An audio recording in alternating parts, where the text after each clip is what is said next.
ખેડા જિલ્લામાં ગુજરાત પોલીસ અને regional transport corporation દ્વારા માર્ગ સલામતી માસની ઉજવણી કરવામાં આવી રહી છે, જેમાં નડિયાદ શહેરમાં વિવિધ વિસ્તારોમાં ટ્રાફિકના નિયમો ભંગ કરીને વાહન ચાલી રહેલા લોકોને ગુલાબનું ફૂલ આપીને ટ્રાફિકના નિયમોનું પાલન કરવા સમજાવવામાં આવ્યા હતા। આરટીઓ ઇન્સ્પેક્ટર એનડી પ્રજાપતિએ જણાવ્યું હતું કે ઘણા વાહન ચાલકો સીટ બેલ્ટ બાંધ્યા વિના વાહન ચલાવતા હતા, ઓવર સ્પીડમાં જતા હતા અને હેલ્મેટ કે સીટ બેલ્ટ પહેર્યો પણ ન હતો। આવા તમામ લોકોને ટ્રાફિકના નિયમોનું પાલન કરવાનું માર્ગદર્શન આપવામાં આવ્યું હતું।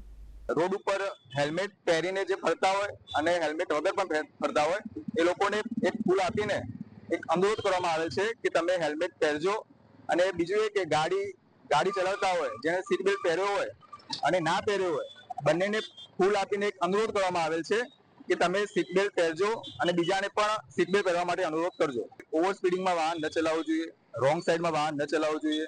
હેલ્મેટનો જે નિયમ છે સરકારનો એ દરેકે પાલન કરવું જોઈએ અને પોતાની બી એમાં સેફટી છે। એ સરકારનો સારો નિયમ છે, બધા જ એ ફોલો કરે, એ જ મારી સૌને નમ્ર વિનંતી।